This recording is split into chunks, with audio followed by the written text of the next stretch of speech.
Hello, everyone, and thank you for joining the Alpha Weekly webinar series. Today, we have a special treat with a participant all the way from Asia in the middle of the night. So please give, a special warm round of applause to all of our participants virtually, and I'll let them introduce themselves individually.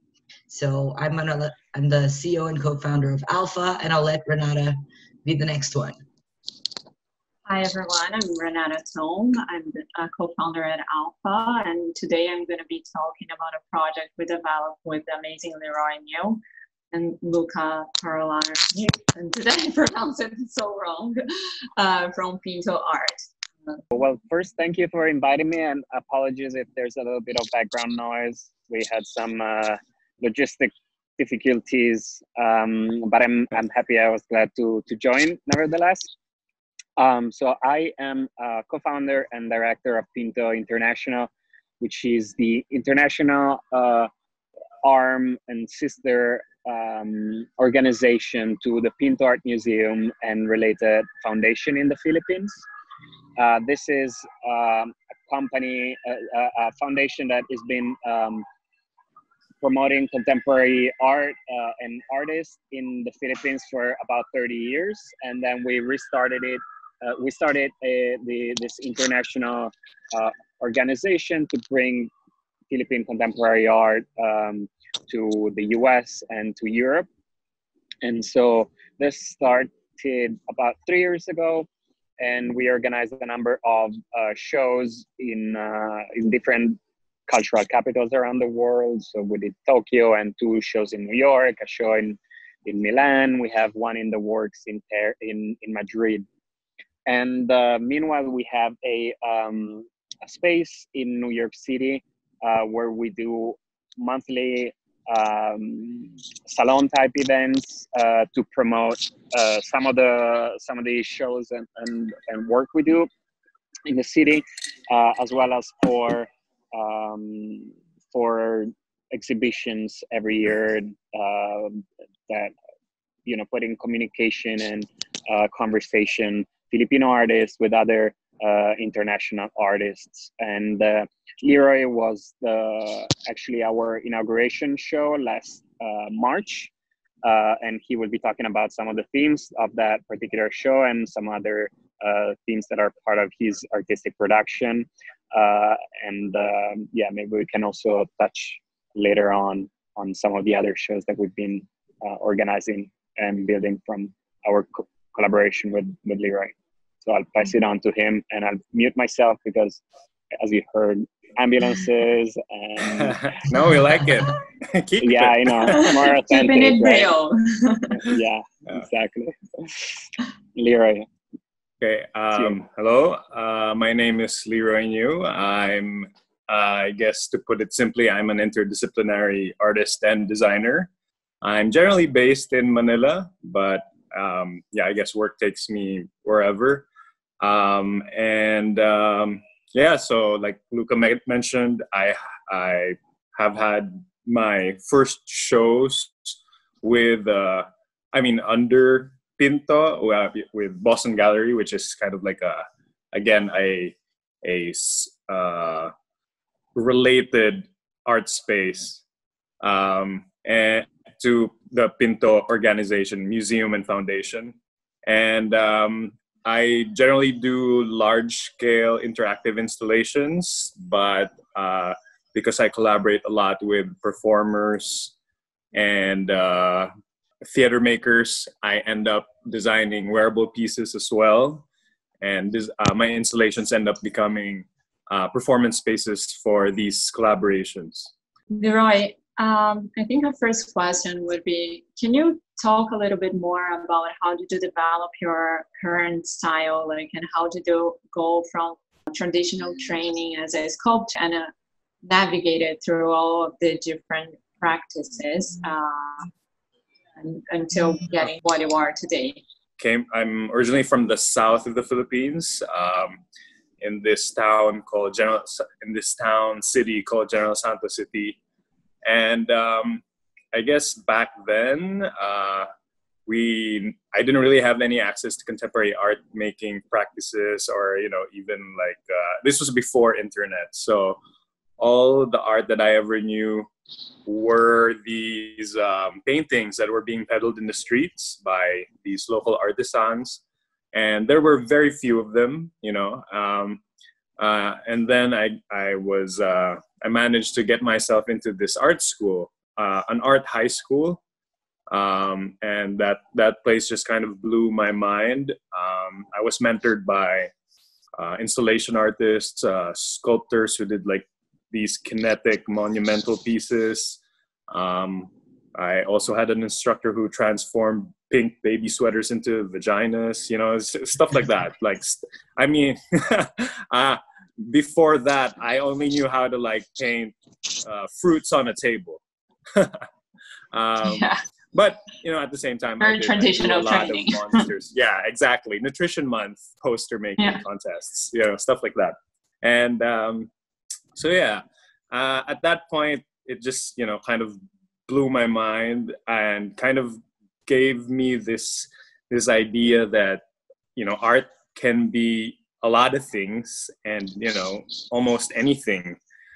So that led me to like constantly explore different ways of art making and creative production.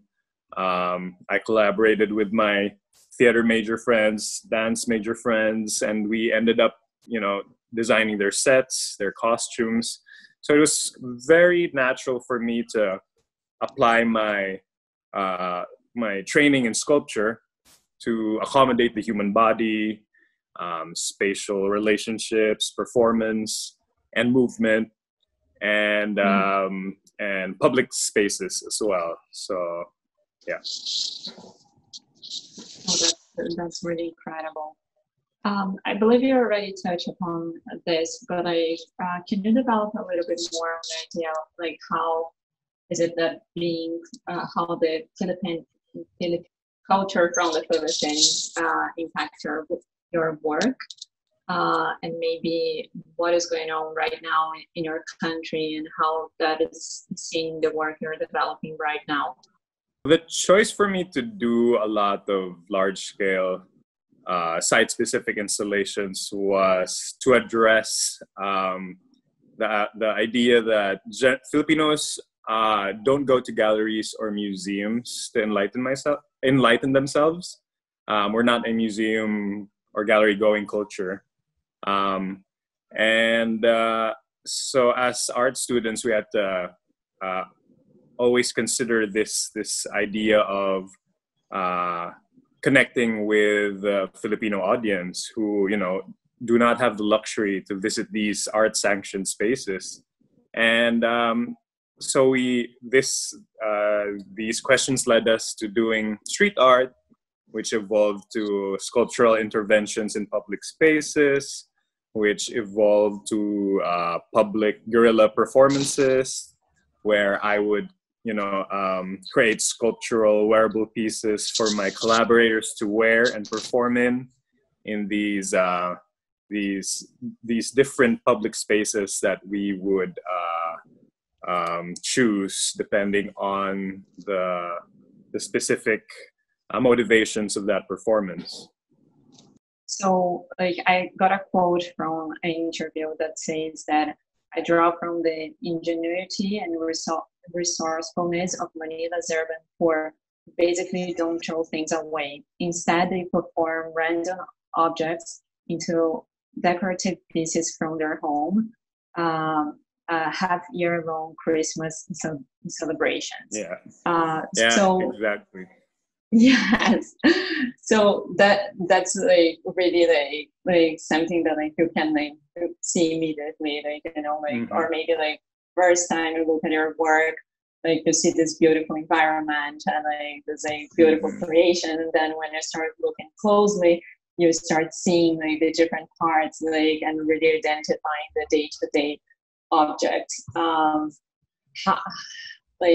How was that like developed, like, and how is that like different, like the work that you're developing maybe like in the Philippines and after when you came to the US? And I think that would be like a good opportunity for us to start talking about this collaboration with Pinto and Alpha eventually. Yes. I'm glad that you mentioned that, because I see it everywhere in the urban environment of the Philippines. Like, your regular Filipinos have a knack for hoarding things and repurposing them or transforming them into other means of livelihood. Like, for example, like these plastic bottles, which they transform into Christmas decoration. And I think I'm really just tapping into this inclination for us to do this, to decorate, the fiesta sensibility. We love our celebrations. We love decorating our homes. We like celebrating abundance, being from the tropics where everything grows in your backyard. So I think it's coming from that sensibility, and it just kind of move towards what I do, where I basically just make use of what is available. I go to like huge market districts. I kind of explore random objects that they sell there, play with them, and if I come up with something interesting with this interaction, like an interesting textile composition, or possibly an accessory to a body, that's kind of how I end up doing these spaces out of these interesting encounters with everyday objects. Leeroy, from the collaboration that we did, one thing that struck particularly with me, being an alien as well, like once we immigrate to the United States, we're immediately branded aliens. Exactly. Was I felt so many times in my life where I felt like one of your pieces just walking around the city. And I kind of wanted to understand how that came to you as well. Just that hook and those everyday objects. What does it mean to be an alien of Manila? Yeah, me and my friends, my collaborators, were just, drinking one night. We were joking around, and someone mentioned Humans of New York. It was kind of like trendy at that time. We were just basically joking, like if we had to do a version of this street style New York photography blog, what would it be? I mean, and then someone pointed out that we're not humans here.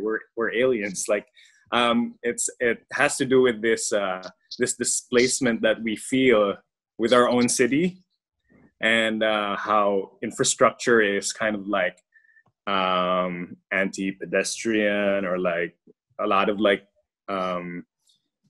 inhuman systems that are currently left as they are, without improving on them. Like long lines just to get on a train or on a bus. And then my mom, who is an overseas Filipino worker, or OFWs we call them, who works in New York as a nanny. To me, she's like one of the original aliens of Manila. She had to like leave us when we were in high school, when I was in high school, to work in the USA as a caregiver and then as a nanny. And so this, it just falls into this idea of displacement from where you are, from your own home, and being displaced from where you grew up just to make a living, just to be able to survive, and support your family. So all these, and now it's there's another layer to that, this idea of being an alien, where I am constantly having to provide a specific service, a creative, artistic service, by going to different countries and doing actual labor, by making installations on the spot on these specific sites in different museums or galleries or outdoor public spaces. So again, I've kind of like mythologized this idea of moving from one place to another, the idea of a migrant worker, but providing a very specific creative service. It's fantastic. And Luca, I think my next question is for you. Like, being an Italian alien, what drew you to Leeroy's work? What was it? How did you find him? How did the two of you meet? Okay, so yeah, we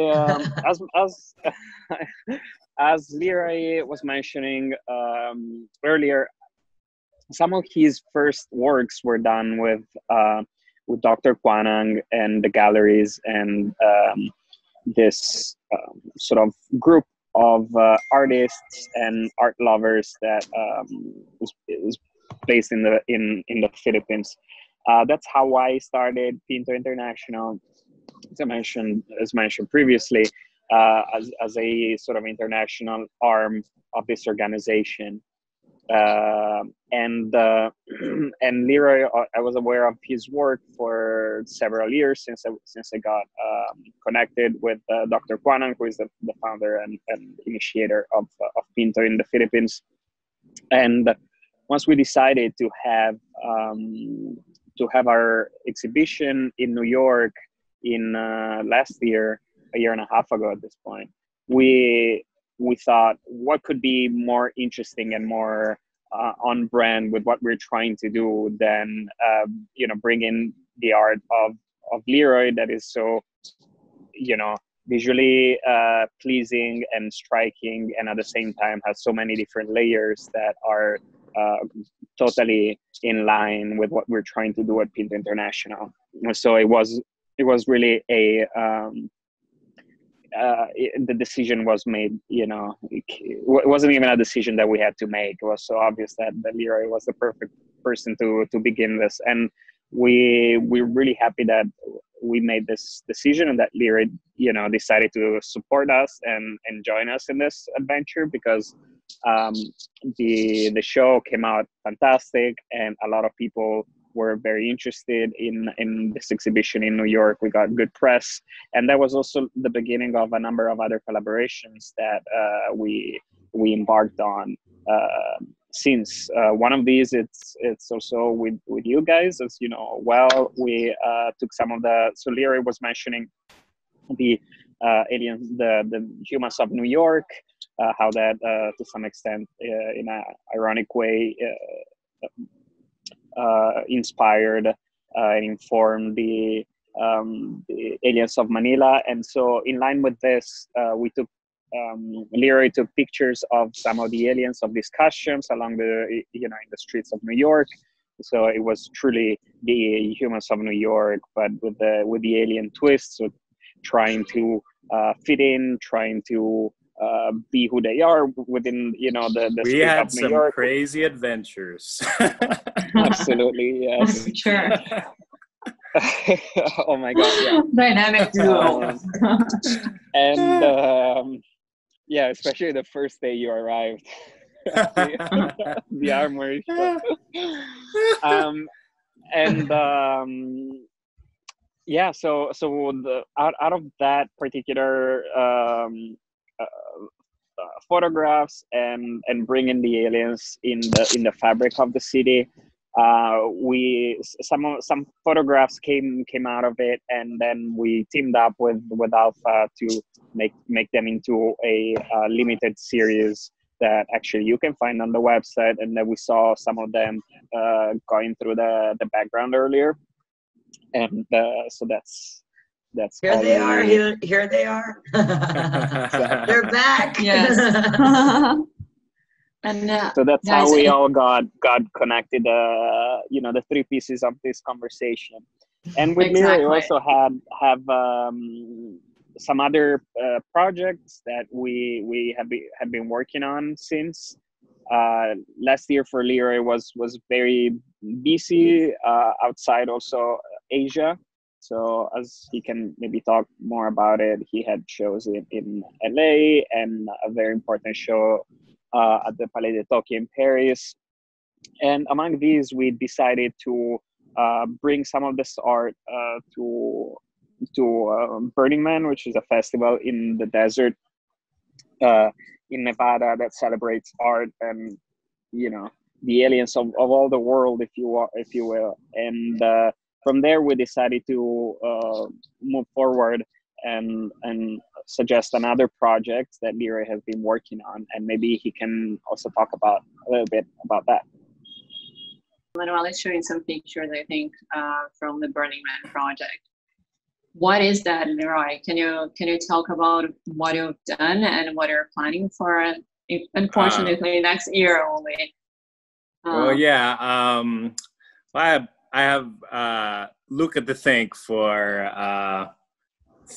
challenging ourselves to propose to build an installation for Burning Man, and well, he managed to convince me to go to Burning Man last year as well to set up like the remains of our New York Pinto International installation in one of the camps there. And yeah, so Lucas very pushy that way, but I'm very grateful for it because, you know, yeah, we get ourselves in these situations, but it's all worth it in the end. Some of the adventures, yeah. So we managed to, I mean, get selected. The proposal that we prepared for the installation grant for Burning Man was one of the proposals chosen to be built for the next, whenever that next one will be. Mm-hmm. And title is called Mebuyan, which is the name of a Filipino goddess in the south from Bagobo mythology. She is described as a goddess of life and death. She resides in the underworld, and her body is covered in breasts, which she uses to nourish the spirits of dead children, because the spirits in the afterlife still need to go through another journey, and they need to be nourished in order to go through with that second journey after life. So visually, I think it's quite obvious where these orbs, these cluster of orbs, to me represent kind of like isolation pods in a way. It's an interactive installation where people can access through different stairs and access different spheres which are connected by bridgeways. Some spheres are, big enough to accommodate small groups, and some spheres are just big enough to accommodate just one person. And each sphere will provide a completely different experience from the last one, and so on and so forth. Different textures, different lighting effects, and very different vibes. And you can just stay in one orb and then move to the next if you get bored. So that's kind of the idea. Burning Man. Amazing. Yeah, a lot of fun. I cannot wait to see it in person. Yeah, for reference, you can see in the image that you see there, maybe it's not super clear, at least on my phone, but you can see two tiny little person. One of the two is actually Leeroy wearing his orange swimsuit. Or more. And so that's basically accurate. So that's clear. It's a gigantic undertaking, and especially when it comes to the logistical aspects of building this and transporting this in the middle of the desert in Nevada. Yeah. So what are some of the challenges when you're building such a massive installation in the middle of the desert, like it's Burning Man? And then if you continue, going on this path and talking about some inflection points you've had in your career, moments of maybe hardship, that helped you getting to where you are. Yeah, I mean, I guess every project is its own challenge. It's never, it never gets easier. Each terrain, each location presents its own sets of challenges, and it was a good thing that we, Luca and I managed. Luca managed to bring me last year to Burning Man because, I mean, for one, I think the grant, they prioritize people who've actually been to Burning Man, and that is crucial because you get the sense of the terrain, you get the sense of the challenges that comes with building something in the middle of nothing but dust, and sand, and there's really nothing there. So I've had rehearsals for challenging terrain. I've done work in over water. We've built floating islands. We've built villages over water, in tree houses, in sand dunes. But yeah, what's daunting here is just the geographical, distance from where my base is. That's something, I guess, unique to this particular project, which Luca said he'll be happy to take care of. 90%. Yeah. You just pack it all, and I'll take care of it. Don't worry.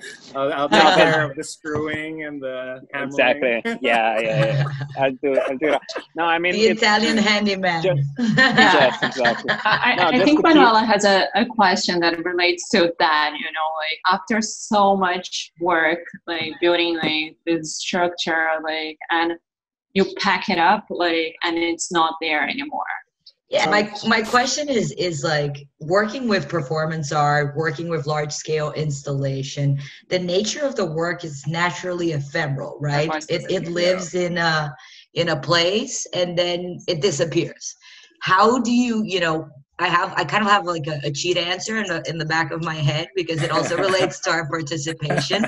But how do you make these projects less eternal? How do you turn the ephemeral into the eternal, basically? We have similar answers in mind regarding that. I guess that's why part of the output of my work are the recorded images and videos and the moving images. That's mostly what we can, hang on to at this point. That's why these records are crucial, and we've really kind of just shifted to the internet and all these online platforms as a legitimate means of extending these ephemeral works. It takes on a totally different context when it comes to documenting these pieces. But from the very start, I've learned to like let go of my work. I've had to like build and pack up so many installations before that I'm numb at this point. I'm kidding. I'm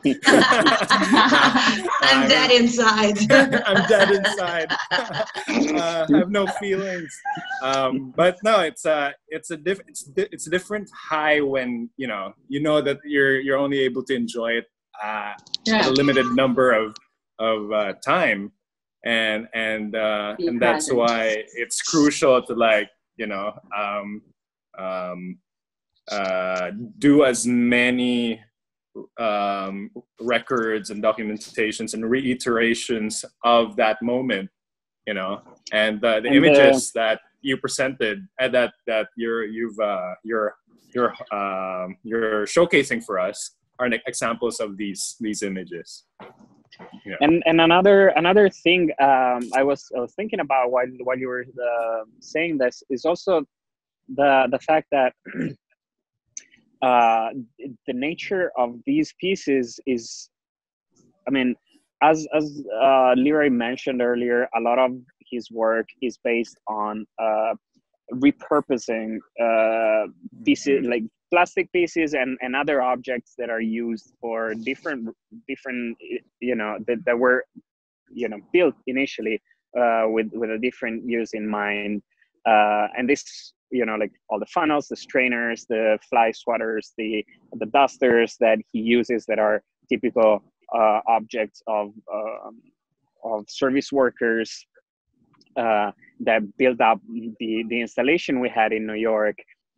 Oftentimes they are, taken down, repackaged, mixed and matched with other materials that are sourced in different places around the world. And so they keep having, so in line with the practice of making do with what you have that is typical Filipino, together with repurposing, objects for the most varied uses. Leeroy is taking a lot of these components of different costumes, wearable sculptures, installations, and he takes them around with him around the world. And so in this sense, think about our own installation that I had, I was lucky to be part of.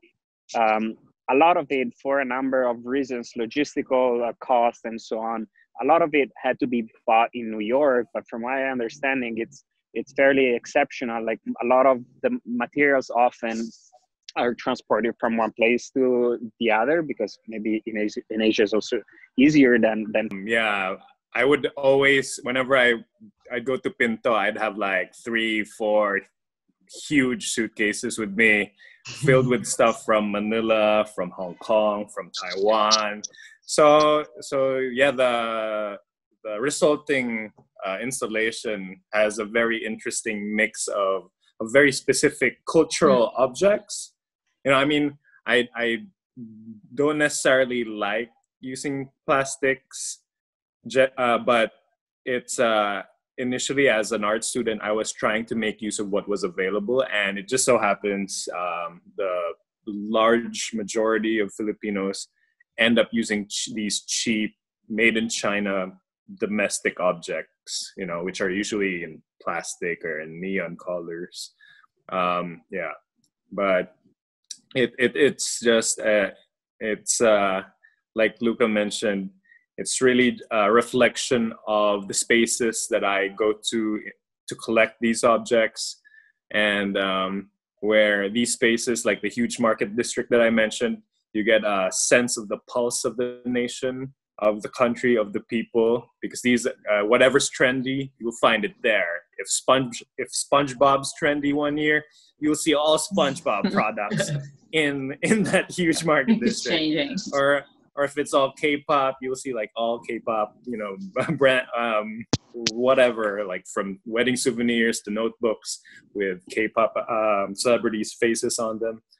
So it's really interesting for me to like respond in that sense. Yeah. Like when I visited New York to do the installation, I went to the 99-cent stores because one, it was practical, it was cost effective. These were the materials that I could get a lot of in bulk, but I also brought with me all these other objects that I had used from previous installations. So these pieces, transform from spatial installations to costumes the next, and then back to installations, and then costumes the next. So yeah, they're constantly being revived in different forms, Yeah. So the ephemerality that you were asking about, Manuela.